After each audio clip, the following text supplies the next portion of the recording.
আউযুবিল্লাহি মিনাশ শাইতানির রাজিম। বিসমিল্লাহির রহমানির রহিম। শুরু করছি মহান সৃষ্টিকর্তার নামে, যিনি পরম দয়ালু ও করুণাময়। সম্মানিত ভিউয়ার্সগণ, আসসালামু আলাইকুম ওয়া রাহমাতুল্লাহ। আমি মোহাম্মদ দিলওয়ার হোসেন। আমার ইউটিউব চ্যানেলের নাম কোরআনই মুক্তি। প্রতিদিনের মতো আজ আবারও একটা নতুন আমল নিয়ে আসলাম। আজকের আমলটা অনেক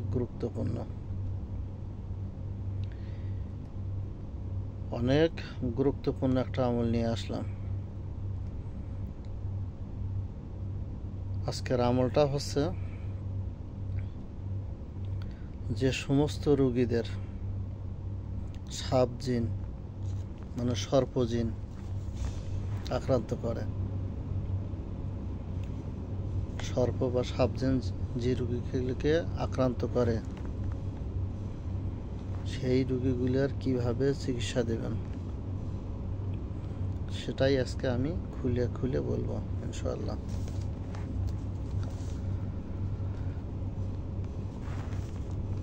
কোনো ব্যক্তি যারা চিকিৎসক, মোতাব্বের, কবিরাজ, আলেম ওলামা আছেন, এই কবিরাজি করার প্রধান শর্তগুলো যেমন, 1 নম্বরে 5 ওয়াক্ত নামাজ হইতে হয়। 2 নম্বরে হালাল খাবার খাওয়া, হারাম থেকে বিরত থাকা, মিথ্যা কথা পরিত্যাগ করা, মিথ্যা কথা পরিত্যাগ করতে হবে। ওয়াদা দিয়ে ওয়াদা রাখতে হবে। এই সমস্ত লোক যারা মোতাব্বের, কবিরাজ আছেন, তারা যদি যে কোনো রোগেরই চিকিৎসা করেন না কেন, তারা বেশিরভাগ সফলতার হার বেশি। তারা শতকরা 75 থেকে 80% সফলতা অর্জন করবে। আর যারা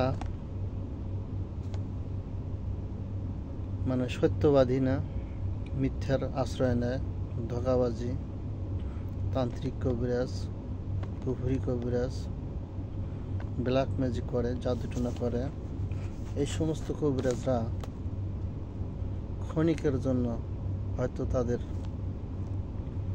সাফল্য দেখতে পাবে, সেটা ক্ষণিকের জন্য, কিন্তু ওই সমস্ত তান্ত্রিক কবিরাজদের, ধোঁকাবাজদের প্রতি আল্লাহর কোনো রহমত নেই।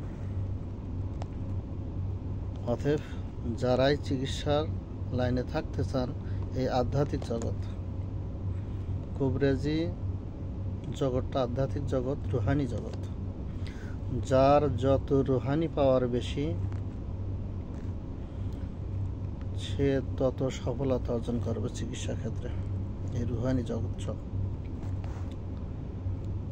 যাক, আমরা যখন জিন রোগীর শরীরে হাজির করি, বা রোগীর শরীরে হাজির হয়েই আছে, সাপের মতো ফোঁস করে ফানা ধরে, আর এই সাপ জিন যাকেই আক্রান্ত করে, সেই রোগীর বেহাল দশা হয়ে যায়। এত পরিমাণে ভীতি সৃষ্টি করে, ভয় সৃষ্টি করে, রোগী ঠিক থাকতে পারে না। অনেক ভয়ঙ্কর এই সাপজিন। আর এই সাপজিনগুলা রোগীকে ছেড়ে যেতে চায় না। এরা ওয়াদা ভঙ্গকারী। এদেরকে আপনি ওয়াদা দিয়ে চলে যাবে, কিন্তু আপনার কথা তারা রাখবে না। এটা আমার অনেকবার প্রমাণিত। আর এরা যে কোনো সময় রোগীর শরীরে হাজির হয়। তবে হ্যাঁ, এখানে আর একটা বিষয় আমি দেখছি, সাপ জিন বেশিরভাগ এই 11 থেকে 14, 15, 16 এই বয়সের মেয়ে যারা আছে এদিকে বেশি আক্রমণ করে। এটা আমার অভিজ্ঞতায় আমি দেখছি। সাপ জিন পুরুষদের স্বাভাবিকভাবে কম আক্রমণ করে। এটা আমার অভিজ্ঞতা আর কি, আমার অভিজ্ঞতায় বলছি। এই 11 বছর থেকে 14, 15, 16 বছর এই যে মাঝখানে যে এই সমস্ত মেয়েদের সাপ জিন খুবই আক্রমণ করে। আর যদিও আক্রমণ করে তাদের শারীরিকভাবে বহুত ক্ষতি করে, সেটা বলে শেষ করা যাবে না। তারা মানে যদি মেয়েদের প্রতি আসর করে থাকে, এই অনিয়মিতভাবে ঋতুস্রাব সৃষ্টি করে দেয়, বহুত কিছু, মানে এক কথায় ওর অবস্থা কাহিল করে দেয়, বেহাল দশা তৈরি করে দেয়। যাক, কথা আর বাড়াবো না। এখন কিভাবে আপনারা এই সাপ জিন সর্পজিন রোগীদের চিকিৎসা করবেন ইনশাআল্লাহ সেটাই আমি এখন খুলে খুলে বলে দেব। আপনারা মনোযোগ সহকারে শুনবেন, যাতে কোনো কথা যেন আপনাদের শুনতে মিস না হয়, তাহলে হয়তো পরে আপনাদের চিকিৎসা দিতে সমস্যা হবে।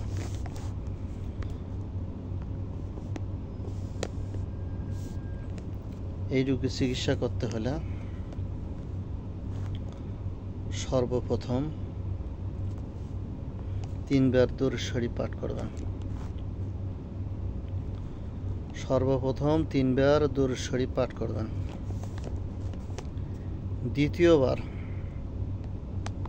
দ্বিতীয় হলো 7 বার সূরা ফাতিহা পাঠ করবেন। একবার পাঠ করবেন, একটা ফু দিবেন, আবার পাঠ করবেন, আর একটা ফু দিবেন, এইভাবে 7 বার পাঠ করে 7টা ফু দিবেন। তৃতীয়বার সূরা বুরুজ আয়াত নম্বর 10, সূরা বুরুজ আয়াত নম্বর 10। এই আয়াতটা কমপক্ষে 10 থেকে 15 মিনিট আপনারা জোরে জোরে পাঠ করবেন, শুনিয়ে শুনিয়ে জোরে জোরে পাঠ করবেন। তার মধ্যে শেষের যে অংশটুকু আছে, ইন্নাল্লাযীনা ফাতানু,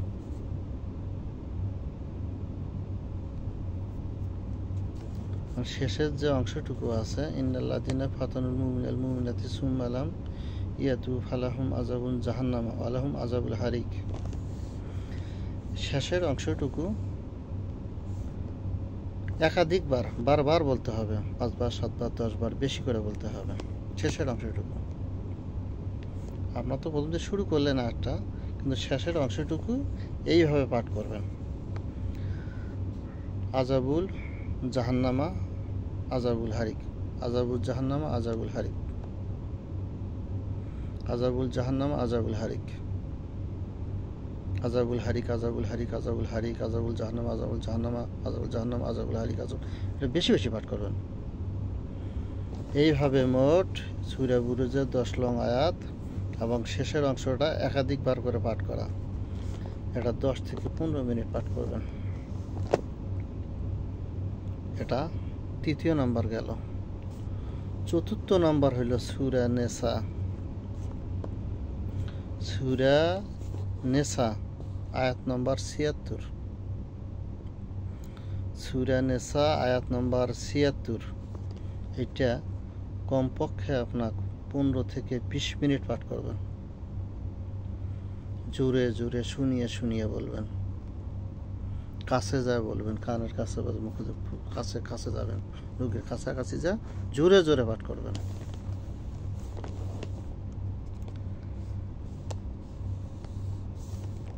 শেষে আবার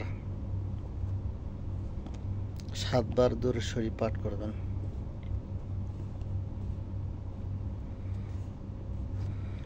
শেষে আবার 7 বার দুরূদ শরীফ পাঠ করবেন। এরপর তাও দেখলেন যে রুগী ছেড়ে ওরা যায় নাই এরকম, বা যেতে চাইতেছে, শেষে আপনারা যেটা করবেন, রুগীর মাথায় হাত দিয়ে, মহিলা হলে এইভাবে একটু হাত রাখবেন, আর পুরুষ হলে তো হাত চাপিয়ে ধরে দেবেন, হাত দেবেন, হাত রেখে বলবেন উখরুজ ইয়াদুল্লাহ, উখরুজ ইয়াদুল্লাহ, উখরুজ ইয়াদুল্লাহ, লানাতুল্লাহি মালিকাতি নাসি আজমাইন, উখরুজ ইয়াদুল্লাহ লানাতুল্লাহি মালিকাতি নাসি আজমাইন, উখরুজ ইয়াদুল্লাহ লানাতুল্লাহু মালিকাতি নাসি আজমাইন। এটা মাথায় একটু আঘাত করবেন, আস্তে আস্তে মৃদু আকারে আঘাত করবেন। উখরুজ ইয়াদুল্লাহ, উখরুজ ইয়াদুল্লাহ লানাতুল্লাহি মালিকাতি নাসি আজমাইন। ইনশাআল্লাহ যত বড়ই শক্তিশালী সর্পজিন বা সাপজিন হোক, ওই রুগীকে ছেড়ে যেতে বাধ্য হয়ে যাবে। যখন ছেড়ে চলে যাবে, রুগীটা হেফাজত করার জন্য, শরীর বন্ধের জন্য আপনারা ব্যবস্থা নেবেন। পানি পড়া, তেল পড়া, যেগুলো আপনি জানেন দিতে পারবেন সেগুলি দেবেন। আজ এখানেই শেষ করলাম। আমার চ্যানেলটাকে আপনারা সাবস্ক্রাইব করুন, শেয়ার করুন, কমেন্ট করুন। আর যারাই আমার চ্যানেলটাকে সাবস্ক্রাইব শেয়ার করবেন, তারাই শুধু একমাত্র এই আমলদার উপকৃত হবেন। তাদের জন্য ইজাজত দেওয়া থাকলো। আর যারা আমার চ্যানেলকে সাবস্ক্রাইব, কমেন্ট, শেয়ার কিছুই করবে না, তাদের এই আমলের অনুমতি নাই। তারা আমার এই আমল দ্বারা কোনো উপকার পাবেন না, তারা সফলতা পাবেন না, তাদের আমার অনুমতি দেওয়া নেই। আপনারা সবাই ভালো থাকেন, সুস্থ থাকেন। আসসালামু আলাইকুম ওয়া রাহমাতুল্লাহ, ফি আমানিল্লাহ।